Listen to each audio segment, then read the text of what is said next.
se han dormido. Tengo urgencia de dar alerta.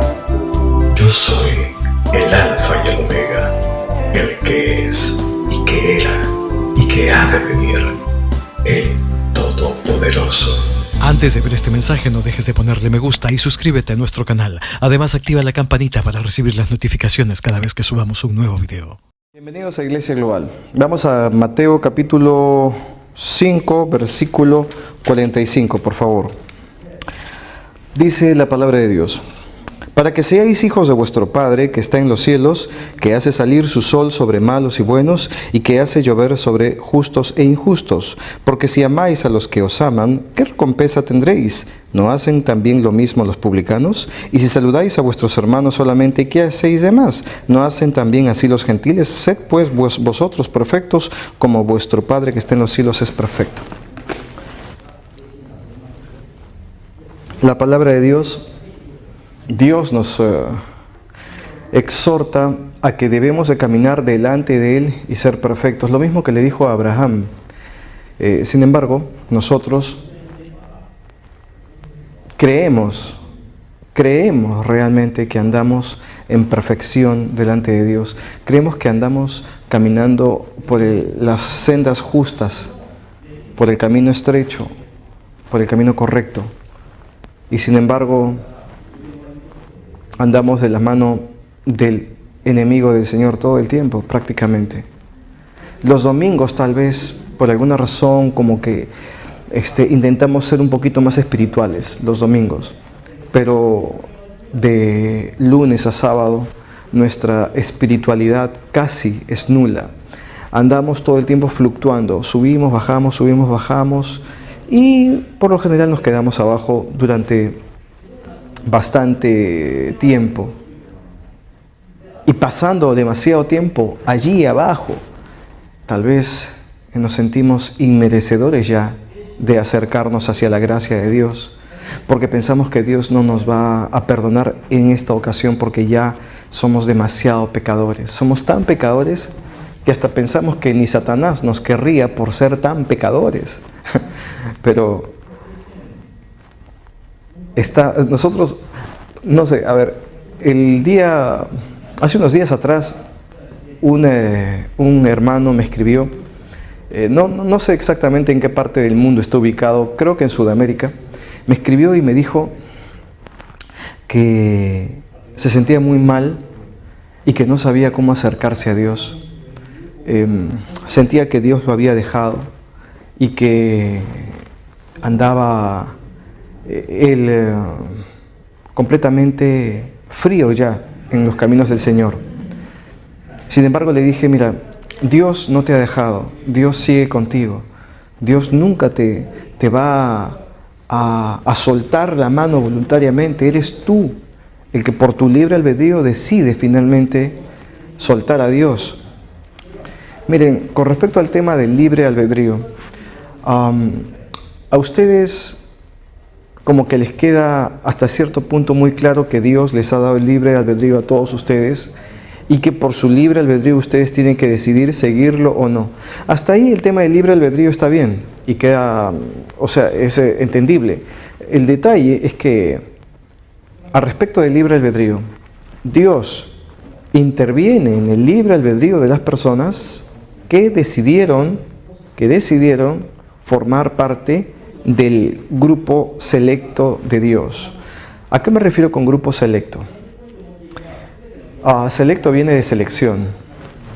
Me refiero a que no todas las personas en este mundo van a querer pagar el precio de ser cristianos. No todos van a beber la copa. No todos. ¿Por qué? Porque es difícil. Ya lo he dicho en otras ocasiones. Ser cristiano es complicado. Equivale a dejar de hacer muchas cosas que nos parecen divertidas. Equivale a dejar de pecar en aquellas cosas que antes nos generaban mucho deleite, porque el pecado siempre es divertido y siempre es agradable. Entonces, si uno puede dejar de hacer aquellas cosas que a Dios desagradan, entonces de alguna manera ya empezaste a pagar el precio. Ahora, ¿qué ocurre con el tema del libre albedrío, del grupo selecto de Dios? ¿Qué es todo eso? Fíjense, alguien que decidió pagar el precio en el pasado por hacer referencia de alguien que figura en la Biblia, porque hay mucha gente actual, en la actualidad, que están pagando el precio y que no son populares, nadie los conoce. Me refiero a este personaje bíblico llamado Jonás. Él, no sé si lo han visto de este modo, ¿no? Pero él, por su libre albedrío, decidió viajar hacia una localidad de la actual España, cuando Dios lo había mandado a que vaya hacia Nínive para profetizar en contra de Nínive, porque Dios había decidido destruir esa ciudad con miles de ninivitas dentro. Entonces Jonás, en un acto, no sé, de rebeldía o qué sé yo, decidió tomar un barco e irse hacia una localidad española. Allí Dios intervino y hizo zozobrar la embarcación por vientos, mareas altas. Finalmente, el hecho fue de que el Señor hizo prevalecer su voluntad frente al supuesto libre albedrío que tenía Jonás, porque Jonás pertenecía al grupo selecto de Dios, o sea, aquellos que ya ingresaban al grupo. Es como dicen por ahí, es algo así como la mafia, o sea, el que entra ya no puede salir. Pero es una mafia, no es una mafia, ¿ok?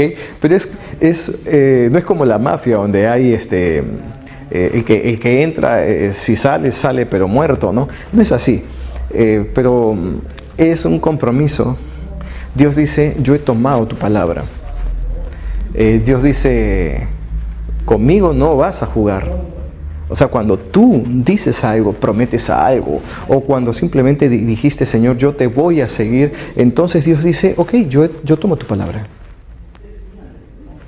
Pero entonces ahí ya te toca cumplir. Cumplir. No pueden jugar con Dios.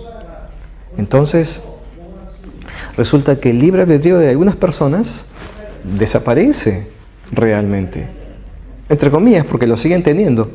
Pero porque cuando viene una orden de Dios al respecto de algo que quiera hacer Dios, y por ahí alguien de su equipo selecto que tiene Dios no va a poder decir alguna vez, no, pero mi libre albedrío, de acuerdo a mi libre albedrío, yo veré si lo hago. No se puede.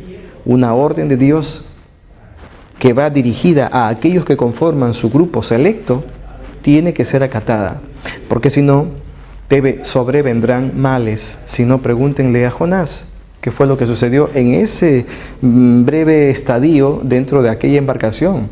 A toda la embarcación, porque no solo el problema fue para Jonás, sino para todos los que estaban en la embarcación, vinieron muchos males naturales que estaban incluso a punto de hacer que la embarcación fuera a hundirse. Si no fuera, pues obviamente, porque finalmente Jonás decidió decir la verdad y todos comprendieron de que él era el problema. Entonces lo apartaron, lo sacaron del barco, lo arrojaron al agua y allí lo tragó un pez gigante, como ustedes saben la historia, ¿no? Entonces todos los de la embarcación continuaron su vida, su rumbo, todo continuó igual. Pero para Jonás, él recién estaba entrando al camino de la voluntad de Dios. O sea, tu libre albedrío funciona mientras no esté de por medio la voluntad de Dios allí en ese camino tuyo de libre albedrío. Me estoy refiriendo a aquellos que están en las rutas de Dios, aquellos que forman parte del grupo selecto de Dios, el grupo que Dios finalmente ha reunido de aquellos que voluntariamente, no por obligación, dijeron alguna vez, Señor, yo quiero pagar el precio, úsame, Señor. Entonces Dios dice, ¿quieres que te use? Está bien, paga el precio. Lo comienzas a pagar y Dios dice finalmente, ok, te usaré porque estás pagando el precio.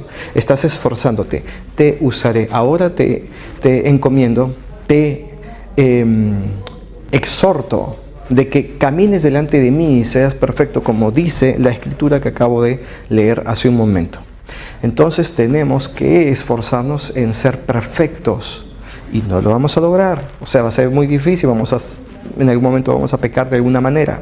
Ok, pero entonces tenemos que pedir perdón a Dios y no jugar con Él. Y recurrir inmediatamente a su gracia, a su perdón, a su misericordia. Recurrir en cuanto caemos en pecado, recurrir a Él, no ocultarse, no ser como la avestruz, que creyendo que hundiendo la cabeza en tierra se libran de sus problemas. ¿Cuántos cristianos tibios hay? Porque no hay cristianos fríos, ¿no?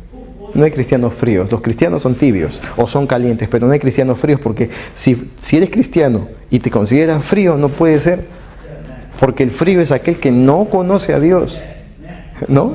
Que simplemente no lo conoce. Entonces no puede ser cristiano, porque ya, si eres cristiano obviamente ya lo conociste, y si eres cristiano alejado de Dios, entonces eres un cristiano tibio, y Dios dice que los tibios son vomitables. Él los vomitará en algún momento de su boca, así dice Dios. Entonces, ¿cuántos cristianos tibios hay?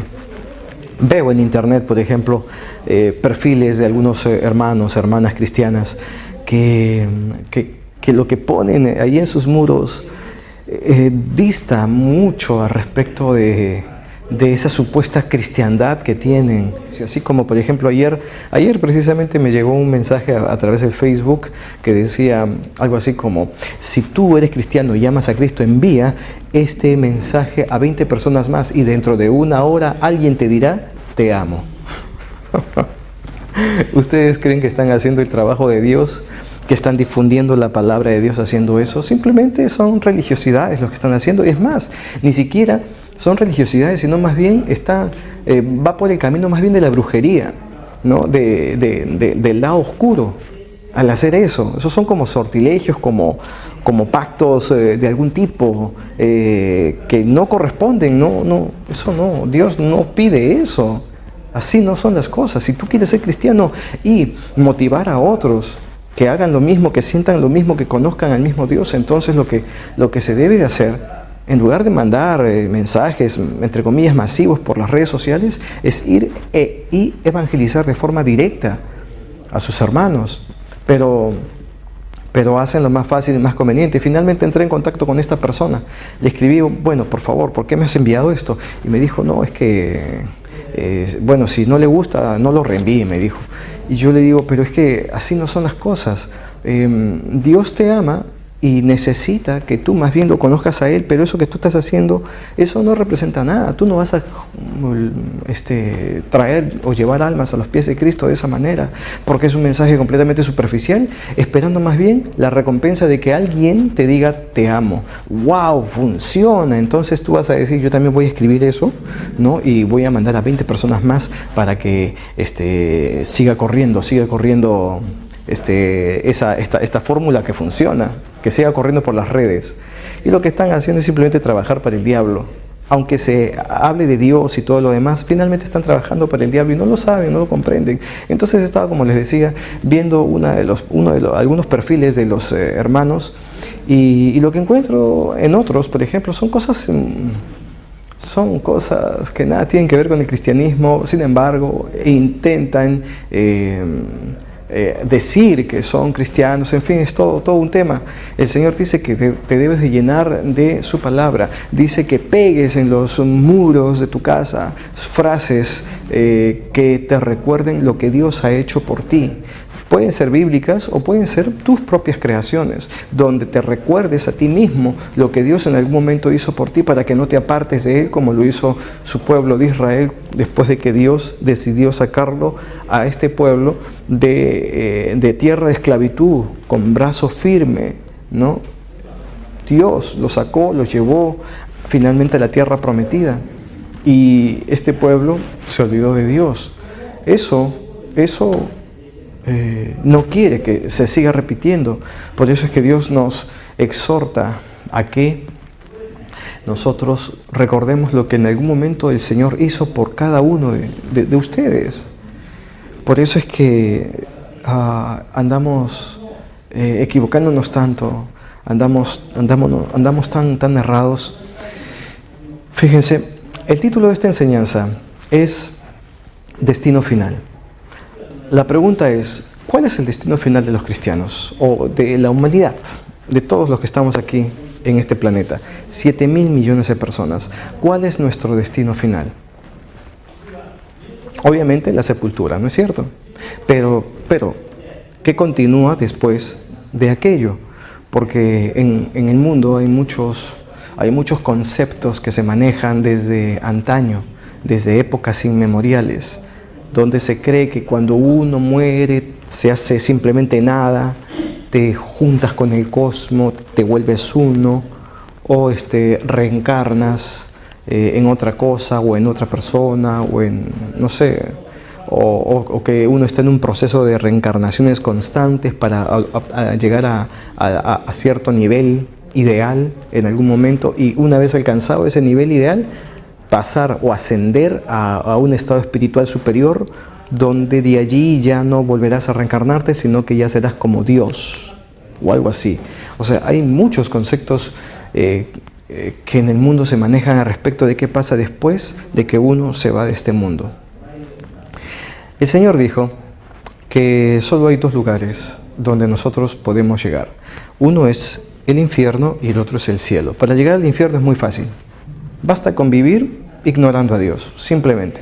Porque el Señor dice, nadie podrá llegar jamás a mi paraíso si primero no acepta a Cristo como su Salvador.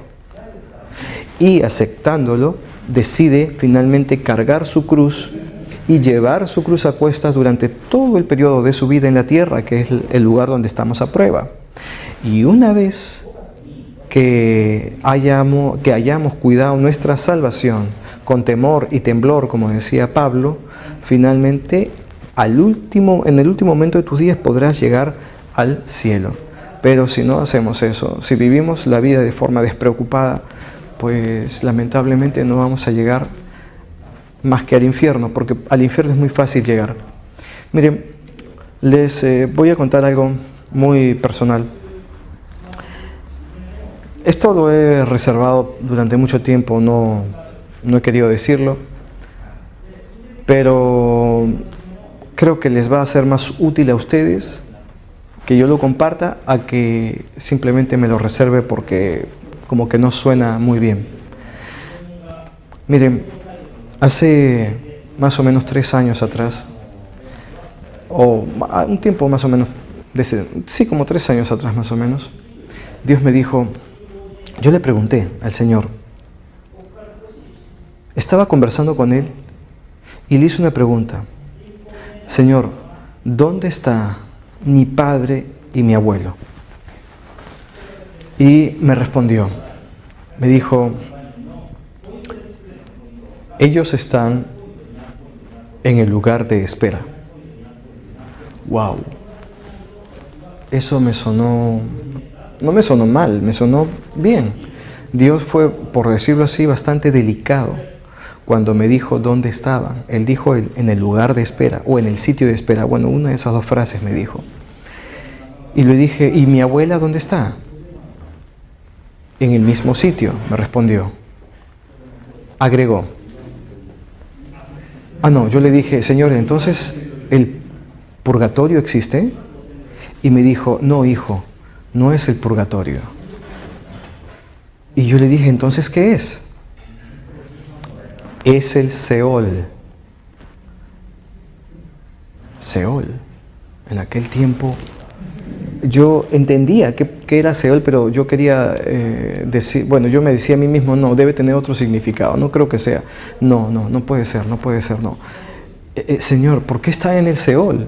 Les dije, le pregunté, y Él me respondió, es que nunca me conocieron, pero mi papá, mi abuelo que cuando yo me levantaba temprano en la mañana, lo encontraba a las 7 de la mañana, parado frente a la imagen de Jesús, del corazón de Jesús en la sala de mi casa en Lima, Perú, orando así, diciendo frases repetitivas, obviamente, algo así como, Señor, gracias por este día, gracias por todas las bendiciones que nos hacen, gracias porque tú, no sé qué, que no sé cuánto, o sea, siempre decía lo mismo, obviamente, pero yo lo veía en esa relación con Dios.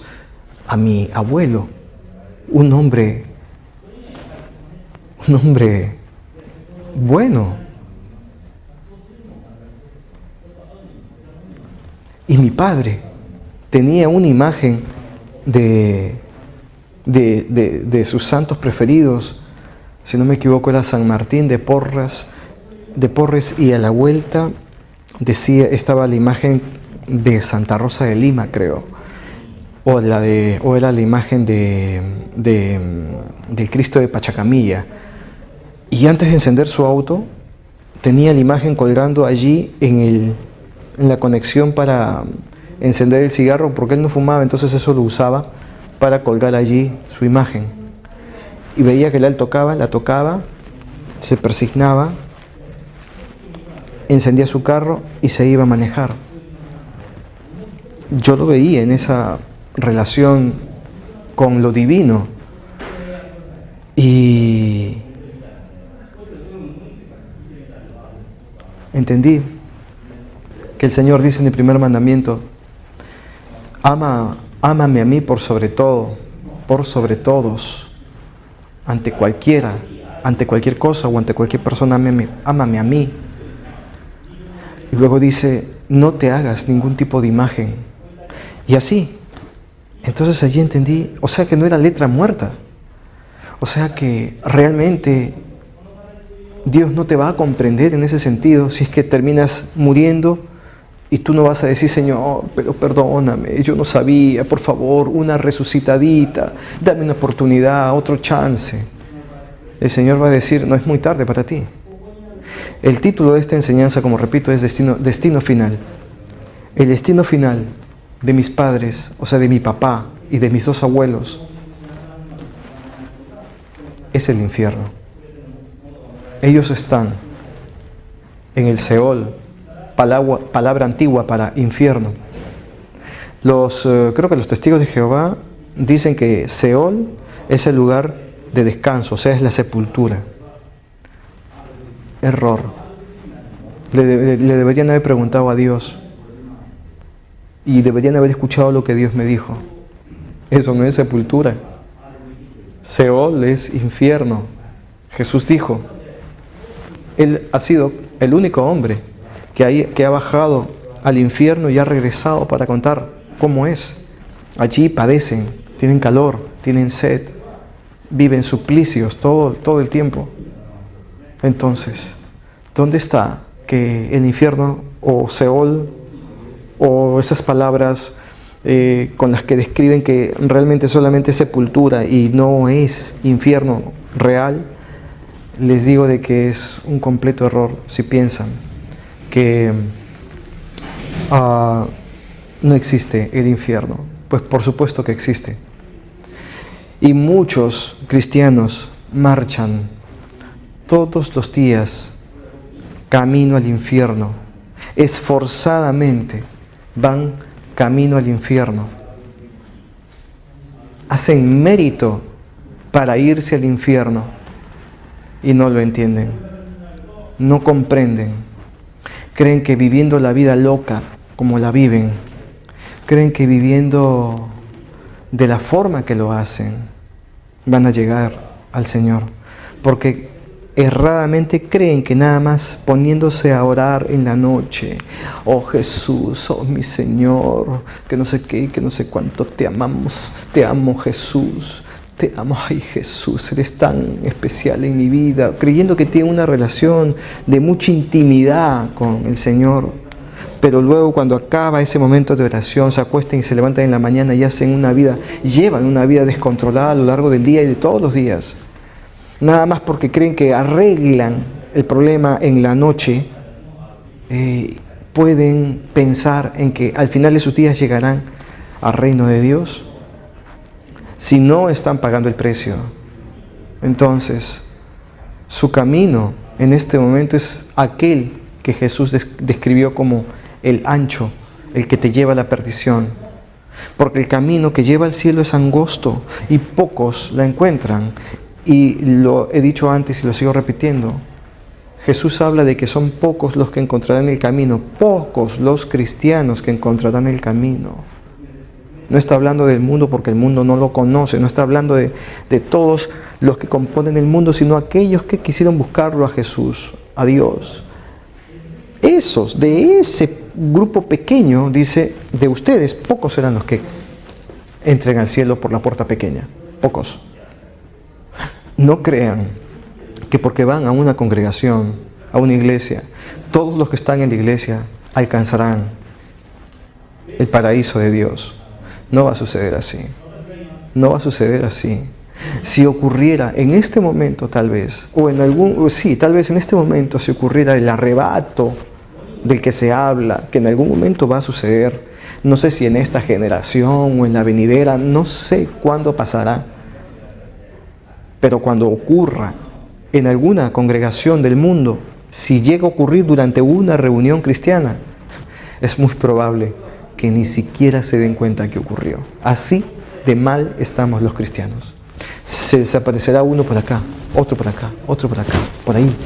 5, 6, 10, 12 tal vez, de una congregación de cientos. Y el pastor seguirá predicando. Y los demás seguirán diciendo amén, aleluya. ¿Cuándo vienes, Señor? Y no se habrán dado cuenta que tal vez a las justas una docena de personas se desapareció. Se los llevó el Señor. Así de mal estamos. Por cada 1000 que mueren en la actualidad en todo el mundo, no cristianos, sino el mundo entero, por cada 1000, uno se va al cielo. Esa es nuestra realidad. Por eso es que no ganamos nada y no basta simplemente reprender a Satanás de boca. A Satanás lo reprendes de boca y con tus actos. Si no complementas con actos la reprensión, entonces formas parte del grupo que se irá al infierno. Satanás dice, si postrado me adoran, como todos lo hacen, el mundo les daré como se los he dado. Él es el gobernante de esta era o de este siglo. Él es el gobernante, el príncipe de este mundo. Satanás. Satanás no le mintió a Jesús cuando le dijo, si tú te postras ante mí, yo te daré toda la gloria y honra de este mundo, te lo daré. La gloria y países y naciones, te los daré, te los entregaré. Eso fue lo que dijo Satanás a Jesús. Eso es lo que ha hecho Satanás con nosotros, con los de este mundo. Satanás nos ha entregado el mundo a cambio de que lo adoremos a Él. Y son muchos los que lo adoran. Muchos. Muchos. ¿No entienden de qué forma se puede adorar a Satanás? ¿Ustedes creen que nada más levantándole un altar, postrándote ante Él, haciendo una misa negra, con velas negras, con ropa negra, de esa manera adoran a Satanás? ¿Ustedes creen eso? No es así. A Satanás se le adora de la manera que cada uno, que muchos de ustedes lo hacen. Por ejemplo, ¿de qué forma pueden adorar a Satanás? Simple, sencillo. Fíjense. Sábado por la noche y dicen, bueno, creo que he trabajado bastante, el domingo voy a la iglesia, pero hoy día no sé, me ha provocado ir a rumbear, ¿no? Yo voy a ir a rumbear santamente y sanamente, voy a ir con mi esposa, entonces nos vamos vamos a una discoteca, estamos acá en Tokio, ¿no? Gracias por las palmas que vienen del otro salón. Entonces, aquí en Tokio, por ejemplo, hay un barrio que se llama Roppongi. Entonces, muchos deciden ir a Roppongi a festejar cualquier cosa y se van a diferentes actividades, a diferentes fiestas. Y claro, dirán, pero yo no estoy yendo a buscar una aventura con ninguna mujer, o una mujer dirá, yo no estoy buscando aventura con ningún hombre, yo solamente estoy acá muy fashion, muy chic. Es una expresión un poco antigua, tomando un trago de multicolores muy nice y pasándola bien con mis amigos, ¿no? Yo no estoy participando de los desenfrenos que observo alrededor mío, diría alguna persona. No, yo no estoy participando de esos desenfrenos. Yo solamente he entrado un ratito a Sodoma para ver cómo la gente se divierte y bueno, y también, claro, obviamente divertirme un poquito yo, porque también pues estoy cansado o estoy cansada. Sin embargo, Dios dice, si tú participas de las obras del mal, entonces en mi contra estás. Jesús decía, reitero, esto es tan fácil de comprender, el que no recoge conmigo desparrama. Simplemente no puedes estar jugando a dos bandos, o estás conmigo o en mi contra. Entonces, si vas a ese sitio para tomar un trago nice de múltiples colores, muy bonito, si vas a un local de ese tipo para bailar santamente y sanamente al lado de tu pareja, pero en lugar de eso no llevas la palabra de Dios, entonces sinceramente lo que estás haciendo es trabajar para el diablo. Porque en alguna ocasión incluso yo puedo decir, he ido a reuniones de ese tipo, a actividades del mismo tipo, y no he ido ni a rumbear ni a beber, sino a trabajar. Y dentro de ese trabajo fue llevar la palabra de Dios a muchas personas allí reunidas, a muchas personas, hablarles de que hay salvación, hablarles del Salvador, hablarles de Jesús. Y bueno, finalmente no sé cuál habrá sido el destino de esas personas, pero yo fui a cumplir ese trabajo. Y ahí se marca la diferencia entre ir a una discoteca para discotequear o ir a una discoteca a evangelizar. Claro, hay muchos lugares para evangelizar, no necesariamente una discoteca, pero muchos están con Dios y con el diablo. Entonces viven muchos cristianos una vida de tibieza, y así simplemente lo único que van a conseguir al final de sus días es terminar en el infierno.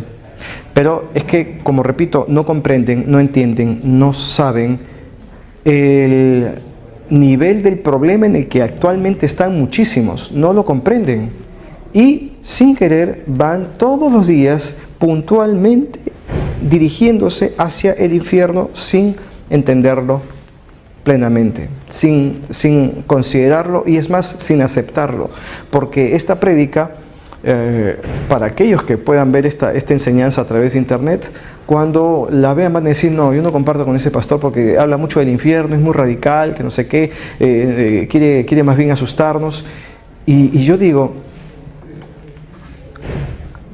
por ejemplo, cuando di mi examen para la universidad, para ingresar a la universidad cuando tenía 17 años, después que di mi examen yo salí inseguro, pensando, o sea, yo sabía que había estudiado bastante.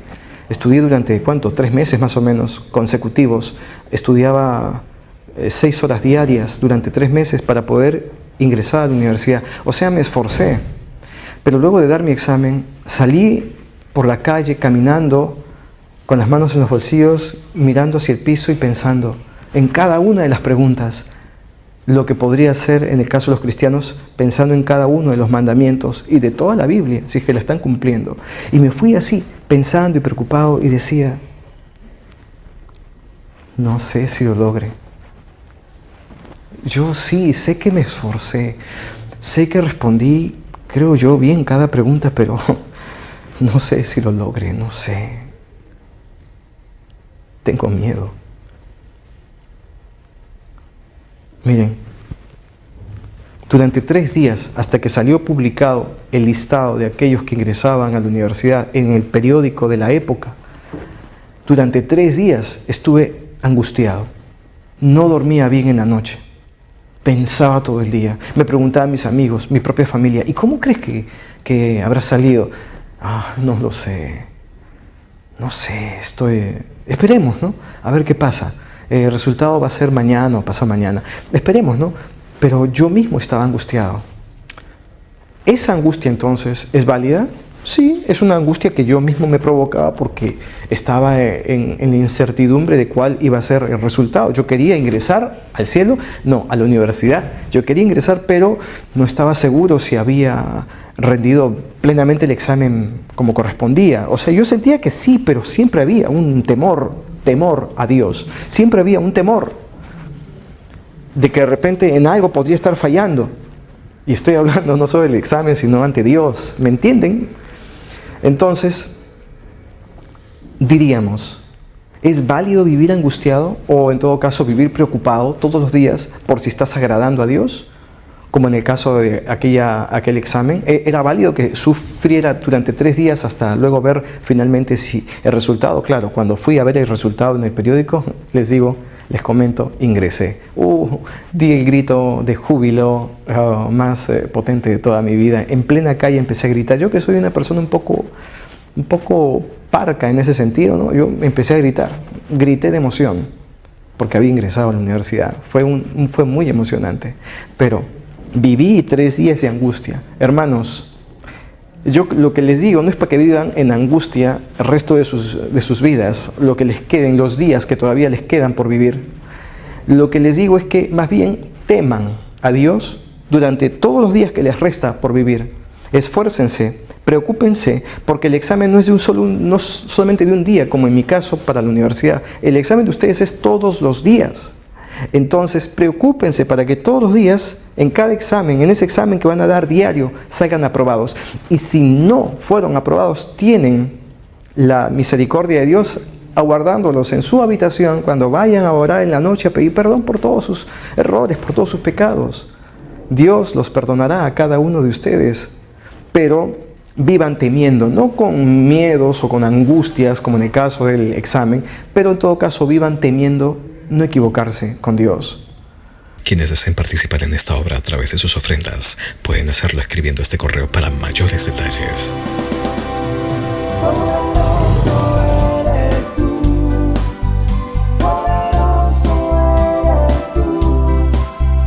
Argentina lo reconoce como pastor.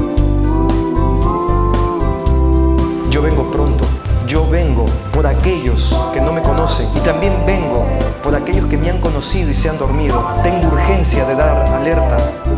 Yo soy el Alfa y el Omega, el que es y que era